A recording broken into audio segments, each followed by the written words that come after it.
Je ne sais pas vous, mais les amis, en ce qui me concerne, je sature. Je sature parce que, je ne sais pas si vous avez vu hier, je pense que vous avez tous suivi le frère Blake qui s'est fait clairement, c'est limite, c'est une tentative d'assassinat en fait. C'est-à-dire qu'il se prend 7 balles dans le dos pendant qu'il vient, après avoir défendu et mettre fin à une bagarre, d'accord, entre femmes. Geste plutôt héroïque, d'accord, super. Il veut monter dans sa voiture, d'accord. Il se fait interpeller tout de suite par les policiers qui sont venus, eux, à la base pour séparer la bagarre qu'il y avait entre les filles, qui voient un noir automatiquement, donc un noir en débardeur, en short, c'est automatiquement le mal. Donc ça bip dans leur cerveau le mal, le danger, le mal, le danger. Il faut tout de suite l'abattre. On lui demande de s'arrêter. Le frère, naturellement, il n'a rien fait. Donc il a ses enfants dans sa voiture, il s'apprête à monter dans sa voiture, il prend 7 balles dans le dos. Pour rien. Pour rien. Bon, c'est presque devenu quelque chose de banal. Vous avez vu récemment George Floyd, Amari Aubrey, Brenda Taylor et autres, et autres, et autres, des milliers de personnes. D'accord. Il y a plus de 1000 Noirs afro-américains qui meurent chaque année aux États-Unis. Plus de 1000. Ouais. Si ça, c'est pas un génocide, honnêtement, je ne sais pas ce que c'est. Pour en savoir plus sur l'histoire, je suis allé voir naturellement sur un média français, d'accord, pour voir. Et je suis tombé sur des commentaires. Parce que moi, j'aime bien lire les commentaires pour voir un peu ce que les gens pensent. Je suis même pas étonné en fait. Je sais même pas pourquoi je fais l'étonné. Je suis pas étonné. Donc, entre ceux qui vont vous dire que bah, c'est de sa faute, il aurait dû s'arrêter, et les fameux fils à papa qui vont venir vous dire que bah, moi, je suis le coderme. Hein. Quand les policiers me parlent, je m'arrête tout de suite. Je respecte la loi. Ouais. Ouais. Je ris, mais ça fait pas rire en fait. D'accord. Parce que ça fait pas rire parce que les Noirs idéalisent les leucodermes. Oui. Vous les idéalisez. Beaucoup vont venir me dire en commentaire, oui, mais tu abuses un peu, ils sont pas tous pareils. Ouais, ouais, beaucoup m'ont dit. Beaucoup me l'ont dit. J'ai même fait des lives où on te disait, oui, mais ils sont pas tous comme ça. La science nous a démontré que tout le monde, d'accord, nous portons en nous les émotions, en tout cas dans notre ADN, les émotions de nos ancêtres. Donc nous portons en nous la peur du fait des esclavages, la peur, le traumatisme. D'accord. Nous avons en nous la peur et le traumatisme. Ce qui nourrit en nous un complexe d'infériorité. Mais eux, ils ont en eux, justement, la haine. Parce que tu ne massacres pas tous les peuples en Amérique du Sud pour rien. Tu arrives, ah, il y a trop de peau rouge ici, là, on va raser tout. Il y a trop de Mayas ici, les Incas, là, on va raser tout. D'accord. Ils ont ça en eux. Cette haine des autres. D'accord. Ils ont ça en eux, cette violence. Cette violence. Cette violence. Vous êtes toujours en train de dire que oui, ils ne sont pas pareils. Non, c'est parce que tous ne le disent pas. Tous n'affirment pas haut et fort ce qu'ils pensent, mais ils pensent pareil. Quand vous, derrière, vous avez leurs médias qui continuent à alimenter les choses depuis, en tout cas qui a commencé avec eux dès le bas âge, pour faire ressortir ce complexe de supériorité, cette haine en présentant les Noirs comme étant des mendiants, des migrants, des gens qui crèvent la dalle, d'accord? Des gens qui se font des guerres entre eux, des sauvages qui se massacrent, des gens qui font des coups d'État, des gens qui n'ont pas à manger, des délinquants, des gens qui prennent que la drogue, c'est eux qui foutent le bordel dans les cités, des gens qui s'habillent mal, c'est des sauvages, ils font du rap, le rap est une musique violente, c'est des gens sans papier, etc., etc. Vous croyez qu'ils vont grandir avec tous ces stéréotypes et ils vont avoir une pensée positive pour vous? Oh non, le noir, ah oui, oui, bah oui, les noirs, bravo. Ça va pas en fait. Ça va pas, les amis. Ça va pas. Arrêtez d'être complexé. Hein. Je suis tombé également sur des commentaires, et mais ça m'a encore choqué le plus. C'est des noirs qui viennent également vous dire que oui, le frère aurait dû s'arrêter. C'est de sa faute. En gros, une femme qui se fait violer, bah, c'est de sa faute si elle s'habille en tenue soi-disant provocante. C'est de sa faute. C'est la même chose en fait. Vous souffrez d'une profonde aliénation. D'accord. Vous êtes malade. Nous sommes malades. Et cette maladie-là, c'est l'aliénation. D'accord. C'est l'aliénation. Et l'aliénation est la conséquence d'une maladie plus grave. D'accord. est la conséquence d'une maladie qui s'appelle le syndrome de Stockholm. Oui, c'est-à-dire qu'on vous a tellement traumatisé pendant les esclavages qu'aujourd'hui, vous êtes pris d'amour, d'empathie pour le bourreau. C'est-à-dire que même si c'est lui le coupable, c'est lui le fautif, on va toujours trouver une circonstance atténuante en disant oui, mais non, mais peut-être que le frère aurait dû, la sœur aurait dû, non, mais si elle n'avait pas ouvert, si elle n'avait pas ouvert trop sa bouche, si elle n'avait pas fait ci, si le frère, peut-être que il faut arrêter. Oh, il faut arrêter avec ça. Qu'est-ce qui a sorti de cette maladie-là? Il faut arrêter avec ça, les amis. D'accord? Il faut arrêter avec ça. Apprenez sur vous-même. Apprenez votre histoire. D'accord? Je sais que dans vos religions, on vous a fait idéaliser l'arabe, on vous a fait idéaliser le leucodème parce que tous les saints, naturellement, c'est des arabes ou c'est des leucodèmes. Votre Dieu, jamais vous allez l'imaginer en noir, évidemment. Ben non. C'est forcément un leucodème ou un arabe. D'accord? Mais par contre, le diable, là, ah, c'est forcément un noir. Ah, bah c'est ça, c'est sûr, c'est forcément un noir. Et quand vous grandissez avec, vous ne vous rendez même pas compte, en fait. D'accord? Donc, les amis, euh, lisez des livres, d'accord? Apprenez. Vous savez, je mets à chaque fois ces livres-là en décor. Ce n'est pas pour faire genre. C'est pour vous inciter à lire, à apprendre votre histoire, à apprendre des choses sur vous-même et à apprendre des choses sur les autres. Je le disais dans ma dernière vidéo, un peuple sans histoire est un peuple qui est condamné à la revivre. Ce n'est pas pour rien en fait. Écoutez, ouvrez votre cerveau. D'accord? Bref, je vais maintenant vous présenter mes solutions à moi pour mettre fin, en tout cas pour essayer de mettre fin à ce genre de barbarie. D'accord? Et là, en ce qui concerne les gens de la diaspora, la première des choses, c'est de mettre l'union entre nous. Moi, je ne suis pas un youtubeur qui prêche pour sa chapelle. Non, vous le savez très bien. Je suis quelqu'un qui milite, qui veut faire des choses avec tout le monde. Je milite pour justement un rassemblement. Je milite, j'essaie de faire des choses de mon côté, d'accord? Mais je milite pour un rassemblement avec tout le monde.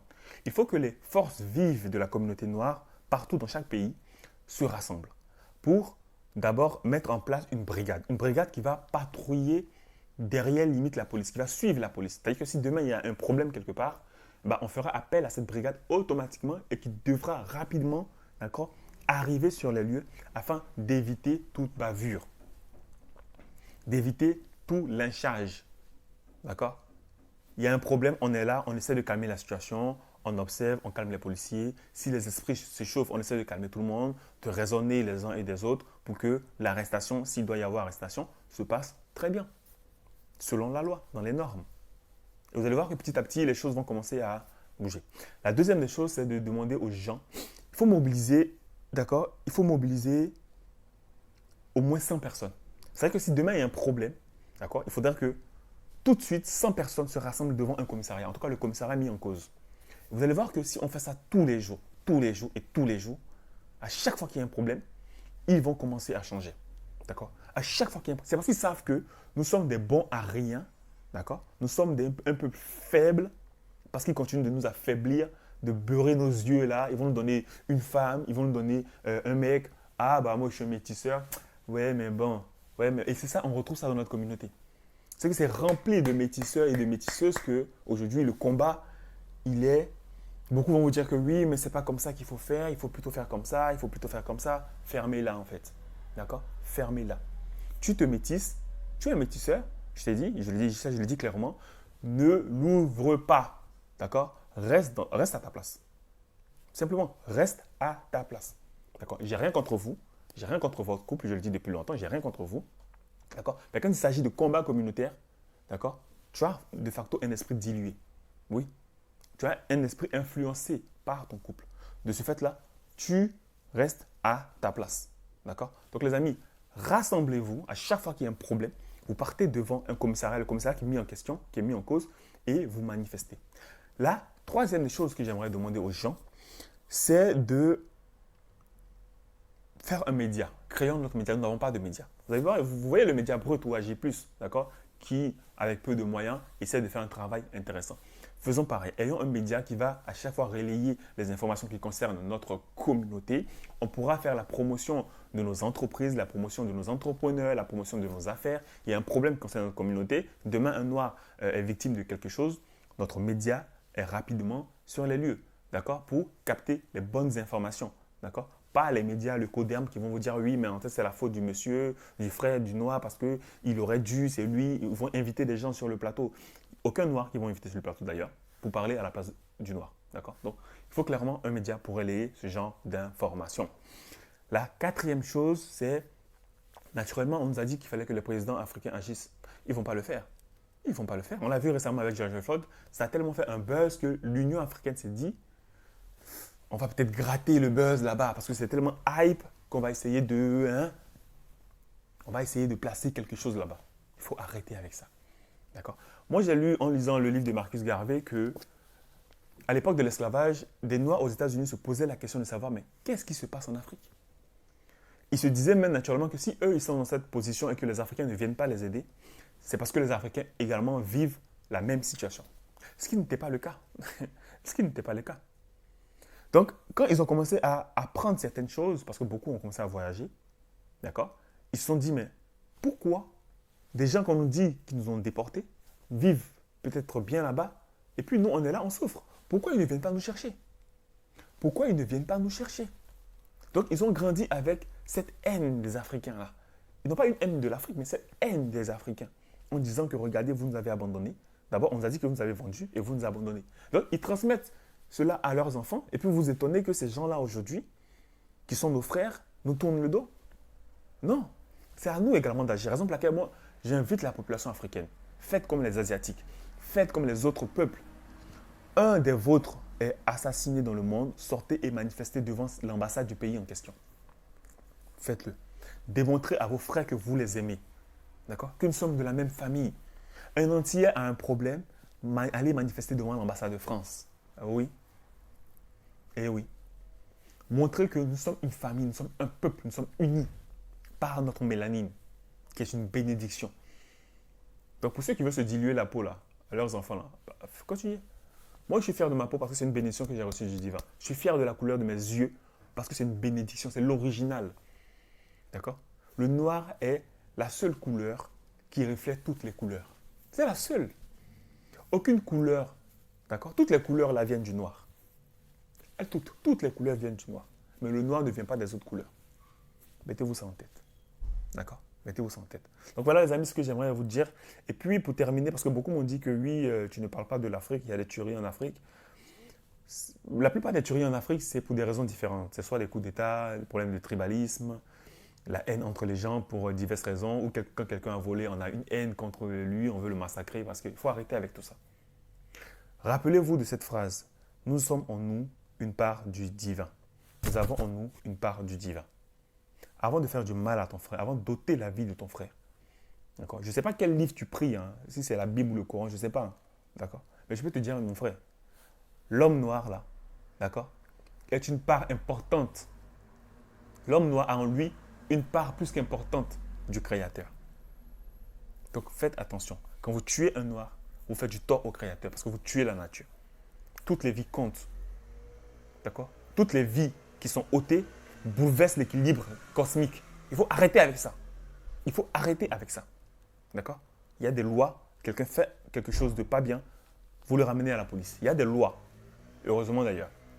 Raison pour laquelle moi je milite pour que ce système de chefferie là, qui existait avant dans la royauté, c'est-à-dire qu'il y a un problème et qui fonctionne encore dans les villages, il y a un problème, on le règle devant le chef du village ou devant les notables ou devant les conseils des femmes, conseils des enfants, conseils des jeunes. On règle ces problèmes-là.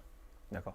Malheureusement, on a perdu, on est dans un système et dans une vision tellement occidentalisée des choses qu'on pense qu'on doit tout de suite réagir par la violence. Il faut arrêter avec ça. D'accord? Il faut arrêter avec ça. Bref, les amis, c'est ce que j'avais à vous dire.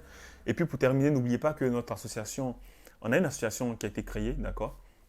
Et qui a créé un institut, d'accord? Dont le but est d'éduquer, d'apprendre à vos enfants l'histoire de l'Afrique, la géographie et pour renforcer le mindset de l'enfant des notions d'entrepreneuriat. Donc la rentrée est prévue pour octobre 2020, d'accord? Donc dans pas longtemps, d'ici quelques jours, je vais vous mettre le lien. Donc restez connectés sur mes pages en Facebook et Instagram. Je vais mettre le lien pour l'inscription. Là, on est en train de finir quelques réglages là. Je vais mettre le lien, vous pourrez vous inscrire vos enfants vous-même parce que c'est de 6 ans à plus. Voilà.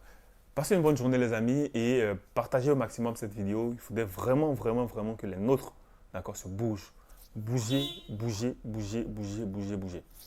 À tout.